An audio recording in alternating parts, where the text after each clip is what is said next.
वो कह रहे थे तुम्हें झूठी तहरीर देनी पड़ेगी, तुम्हारा बचने का एक ही चांसेस है। क्या पहले तो कह रहे हैं बेटे तुम 10-10 आदमियों को नाम नाम सोच लो। जब हम सर अकेले गए तो 10-10 आदमी को नाम कहाँ से सोचे? जब यहाँ करके रहने वाले है नहीं हम तो कहाँ से सोचे नाम? नमस्कार दोस्तों, अभी जो कुछ सेकंड का एक बयान सुना, एक शख्स का, एक युवक का जो संभल के अस्पताल में 3 दिन पहले तक भर्ती था। उस युवक ने जो कुछ कहा, डरते हुए, रोते हुए, आसपास देखते हुए, उस युवक की जुबान से निकली बातें इस बात का सबूत है कि किस तरह से संभल में हिंसा के बाद जो युवक पकड़े गए, गिरफ्तार हुए, घायल हुए, अस्पताल में हैं, जिनका इलाज हो रहा है या पुलिस की कस्टडी में हैं, उन पर किस तरह से दबाव बनाया जा रहा है। एक लड़का जिसका नाम अजीम है, वो न्यूज़ लॉन्ड्री के कैमरे पर कह रहा है, अवधेश कुमार न्यूज़ लॉन्ड्री के रिपोर्टर हैं, उन्होंने बात की थी 3 दिन पहले। न्यूज़ लॉन्ड्री के कैमरे पर कह रहा है कि वो लोग कह रहे थे कि तुम्हें झूठी तहरीर देनी होगी। वो लोग मतलब पुलिस वाले, तुम्हारे बचने का एक ही चांस है, 10-10 आदमियों के नाम सोच लो। और वो लड़का रो पड़ता है कि जब हम यहां के रहने वाले ही नहीं हैं तो 10 के नाम कहां से सोच लें।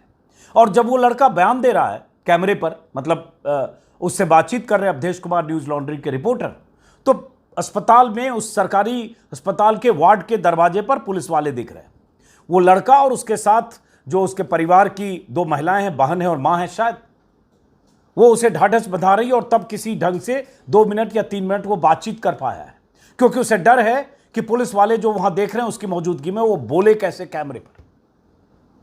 इसी तरह से इस लड़के के बयान से अब कुछ कहने की जरूरत बच गई क्या? बीते 4-5 दिनों से बहुत सारे लोग, कुछ रिपोर्टर्स, कुछ सोशल एक्टिविस्ट, कुछ जो ऐसे पॉलिटिकल एक्टिविस्ट हैं और नेता लगातार आरोप लगा रहे हैं कि संभल में सर्वे के बाद, दूसरी बार सर्वे के लिए जो टीम गई थी 24 तारीख को, और जब सर्वे के लिए टीम गई थी और जिस ढंग से संभल की गलियों से जय श्री राम के नारे की गूंज के साथ सर्वे की टीम मस्जिद तक गई थी और अलग अलग चौराहों से गुजरती हुई लौटी थी, और उस दिन जो तनाव हुआ, जिसमें हिंसा हुई, पत्थरबाजी हुई, पुलिस की तरफ से गोलियां चली, वो सारी तस्वीरें हमने देखी है। बात यह है कि यूपी पुलिस ये कहने और मानने को तैयार नहीं है कि पुलिस ने गोलियां चलाई।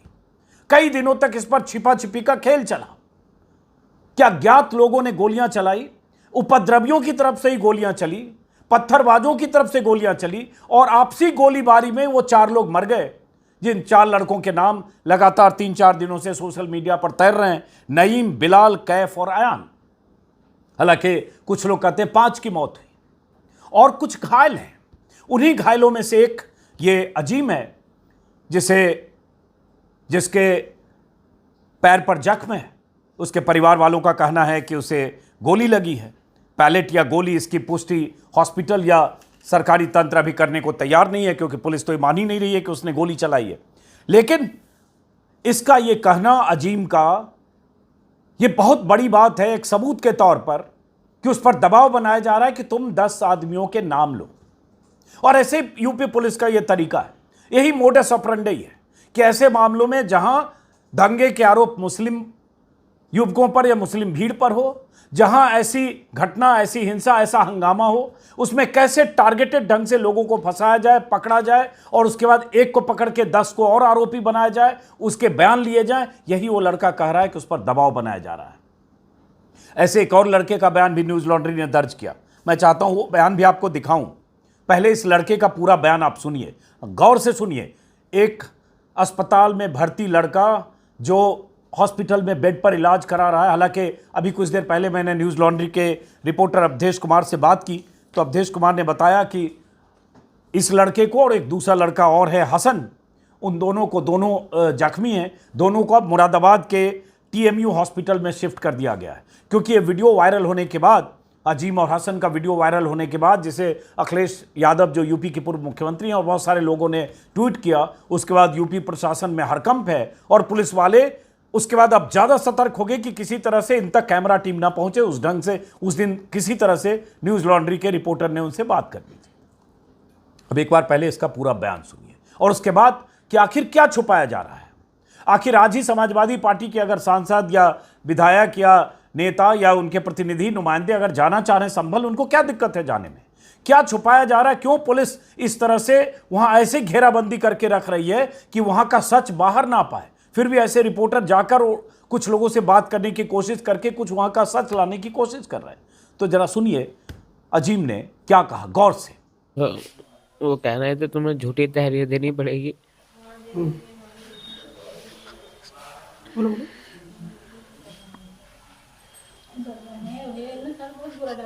कोई नहीं, बोलो बोलो, अरे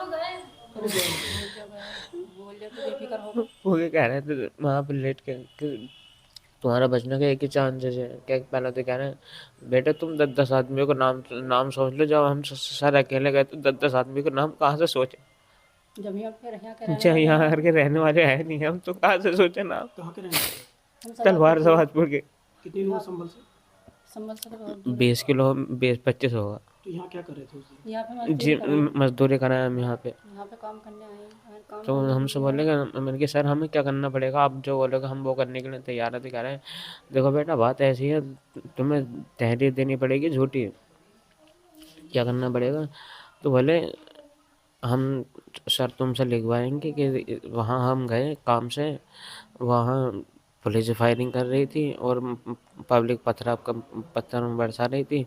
तो वो वहाँ पर पब्लिक के पत्थर लग गया। अजीम ने साफ साफ कैमरे पर कहा है कि पुलिस ने उसे कहा कि तुम्हें झूठी तहरीर देनी पड़ेगी और उसके बाद हम तुमसे लिखवाएंगे कि तुम तहरीर में क्या लिखो। अब अगर अजीम ये सही कह रहा है तो इसकी जांच कौन करेगा? हालांकि यूपी सरकार ने, योगी सरकार ने न्यायिक जांच के आदेश दे दिए हैं, 3 सदस्यीय कमेटी बना दी, लेकिन उसके बाद भी अगर अजीम तक मीडिया के लोग नहीं पहुंचे होते तो क्या अजीम जो ये बोल रहा है उसका बयान बाहर आता? अजीम के साथ ही अस्पताल में एक और शख्स भर्ती है, एक युवा जिसका नाम है हसन। हसन ने भी न्यूज लॉन्ड्री के रिपोर्टर से कैमरे पर बात की और न्यूज लॉन्ड्री के रिपोर्टर अवधेश कुमार ने मुझे बताया, मैंने खुद फोन किया कि किस तरह से वहां पुलिस मुस्तैद है और बहुत मुश्किल से किसी ढंग से मोबाइल पर बात करने के लिए वहां जा पाए और ये लड़के डरे हुए थे और बहुत मुश्किल से बात कर पाए। और उसके बाद जैसा कि मैंने कहा, इस वीडियो के वायरल होने के बाद वहां पुलिस की मुस्तैदी बढ़ गई और अब जो जानकारी आ रही है कि उन्हें मुरादाबाद के मेडिकल कॉलेज जो TMU है वहां शिफ्ट किया गया। अब इसमें यह भी है कि इनको जख्म है, इनका मुकम्मल इलाज किया जाना चाहिए, ऑपरेशन की भी जरूरत है, शायद उसमें भी देर हो रही है। जो आ रही है जानकारी हसन के बारे में, जो दूसरा लड़का है हसन, उसकी बहन का एक बयान भी मैं आज तक पर देख रहा हूं जिसमें हसन की बहन ने भी आरोप लगाया है कि पुलिस हम पर 10 संदिग्धों के नाम लेने का दबाव बना रही है। यह हसन की बहन ने भी कहा। इसका मतलब क्या, पुलिस जिन्हें पुलिस ने पकड़ा है, जो घायल हैं या जो पुलिस की गिरफ्त में हैं, उनको दबाव बनाकर पुलिस और लोगों का नाम दर्ज करवा रही है क्या? कि अपनी तरफ से आप गलत तहरीर दो, झूठी तहरीर दो और कुछ लोगों के बयान दो, और ये कर रही है पुलिस। तो क्या मकसद है आप समझ सकते हैं। तो एक पहले आप जरा हसन का भी बयान सुनिए न्यूज लॉन्ड्री के हवाले से। छोटे भाई को देखने गया था, जिस दिन पथराव हो रहा था उसी दिन दिल्ली से आया हूँ मैं। मेरे पापा का इंतकाल हो गया था, फातिहा थी पापा की, तो इसलिए दिल्ली से आया था मैं।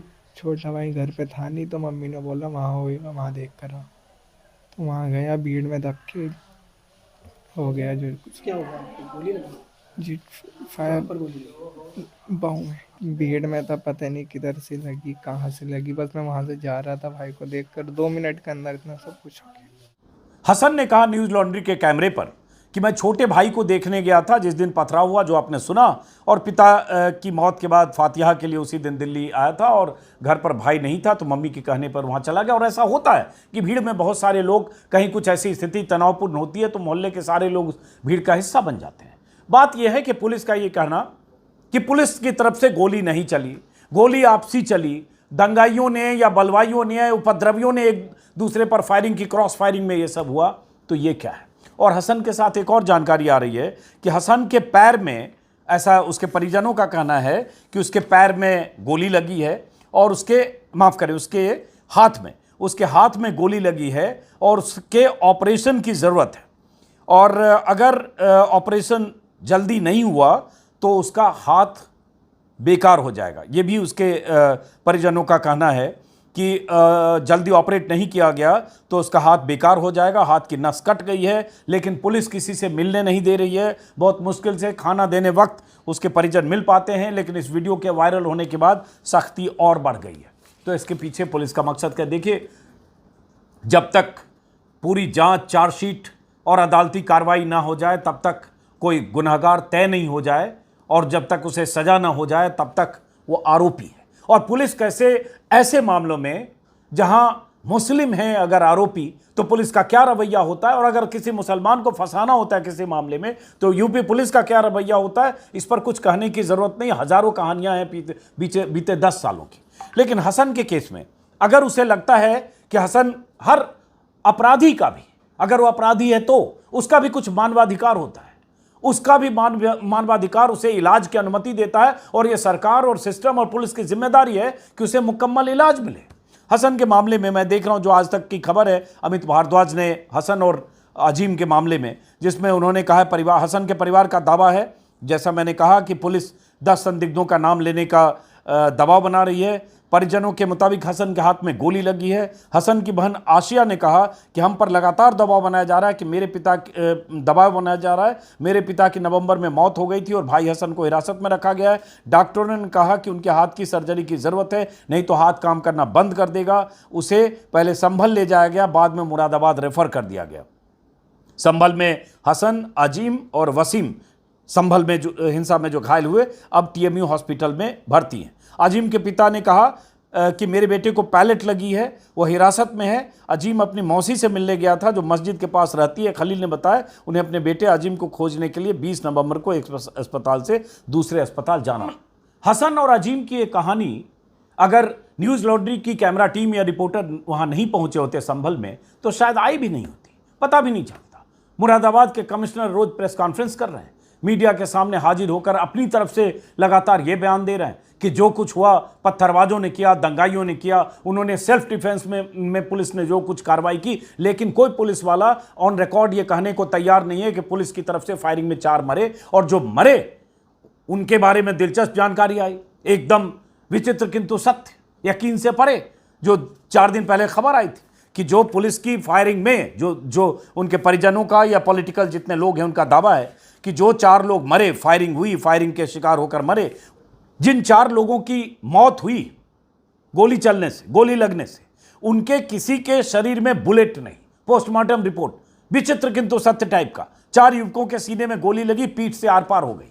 और उसके बाद यह दावा किया गया कि कमिश्नर के द्वारा, कमिश्नर की तरफ से, कि हिंसा में जो 4 युवक मारे गए थे पुलिस की गोली से नहीं, देशी तमंचे से उनकी मौत हुई। और अगर पुलिस ने कोई गोली ही नहीं चलाई, अगर पुलिस की तरफ से कुछ हुआ ही नहीं, तो फिर पुलिस रोकथाम क्यों कर रही है वहाँ लोगों को जाने से? पुलिस को दिक्कत क्या है अगर पॉलिटिकल लोग भी जाना चाहते हैं, जो आज रोकने की कोशिश हुई?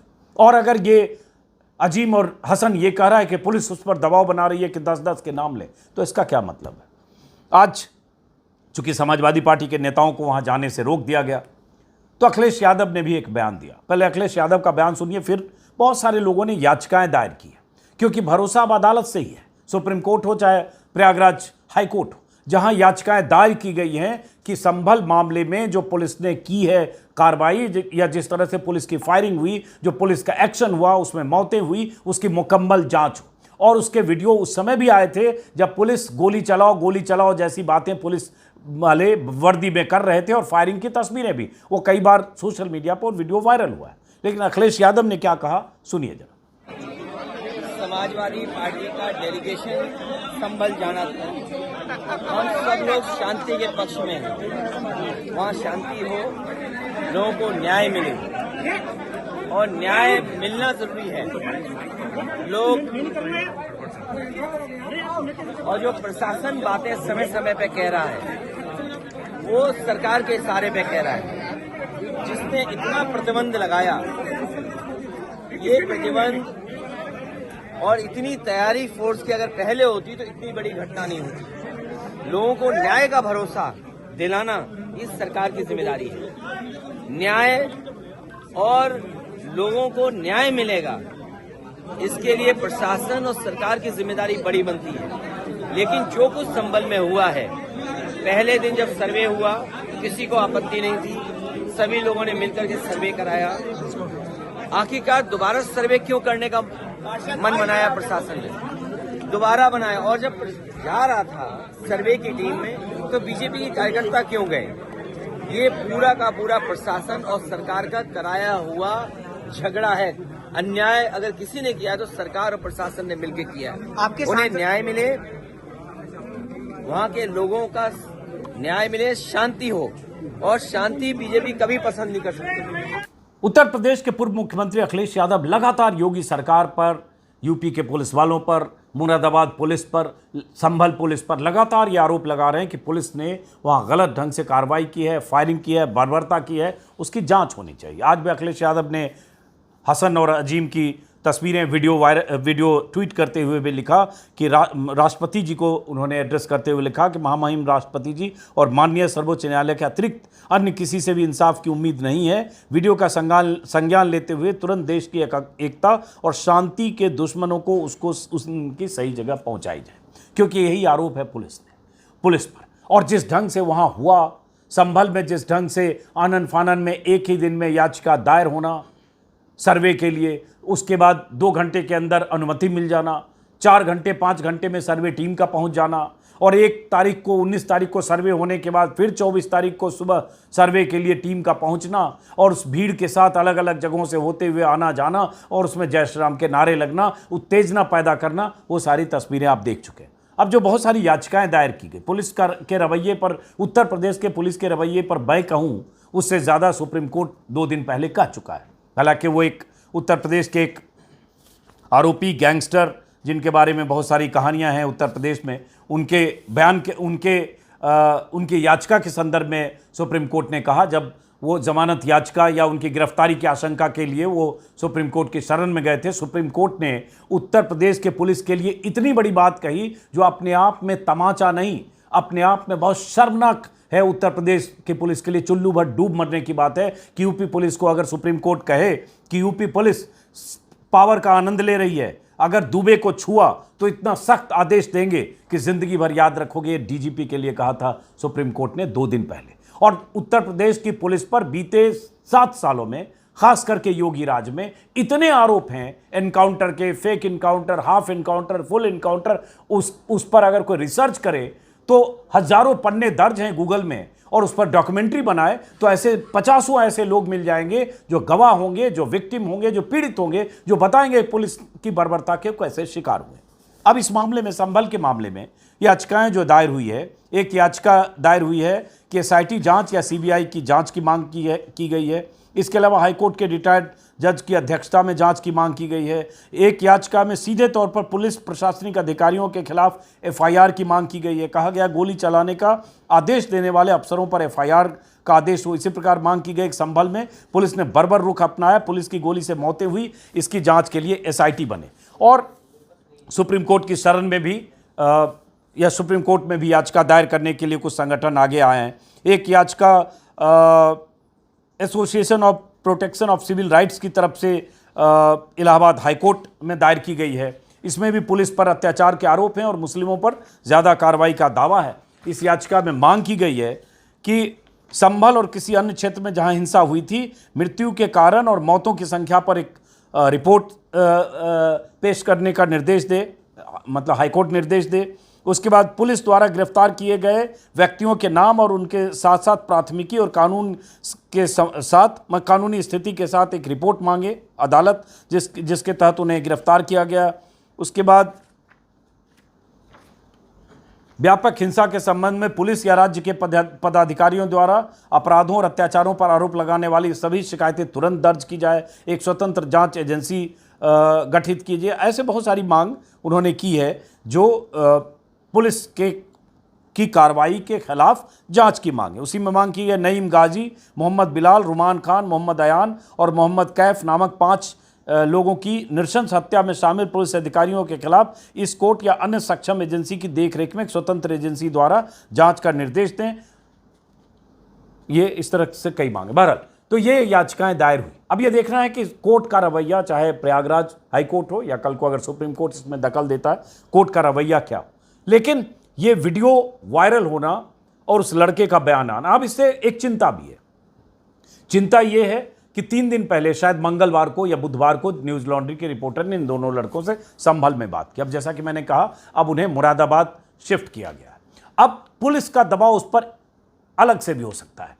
पुलिस उसको किस तरह से टॉर्चर कर सकती है, क्योंकि उन लड़कों ने न्यूज़ लॉन्ड्री के रिपोर्टर को यह भी बताया कि पुलिस उन्हें बहुत टॉर्चर कर रही है। अस्पताल में जिस बेड पर रखा गया था, 2 फीट या 1.5 फीट की जंजीर उसके पैरों में बेड़ी लगी थी, कहीं हिलडुल नहीं सकता है। पुलिस की लगातार मुस्तैदी है। और अब ये बयान उसका जारी होना वो उन 2 लड़कों के लिए और एक ऐसी स्थिति पैदा करना है, या ऐसी स्थिति पैदा हो गई है कि पुलिस उन पर किसी और किस्म का दबाव या किसी और किस्म का टॉर्चर कर सकती है। इसलिए इस वक्त पर ऐसे मामले में हम सब उम्मीद करेंगे कि इन याचिकाओं पर हाईकोर्ट, प्रयागराज हाईकोर्ट विचार करे और जल्द हाईकोर्ट की निगरानी में, हाईकोर्ट की मॉनिटरिंग में जांच हो, जिससे पता चले कि मुरादाबाद पुलिस ने फायरिंग की तो पुलिस की फायरिंग से जो 5 लोग मरे उसमें पुलिस की फायरिंग से मरे, या पुलिस अगर कह रही है कि वो अज्ञात लोगों की फायरिंग से मरे, तो ये दूध का दूध पानी का पानी तभी होगा जब हाईकोर्ट की तरफ से या सुप्रीम कोर्ट की मॉनिटरिंग में कोई जांच हो। वरना सरकारें या सरकार की तरफ से जो जांच एजेंसियां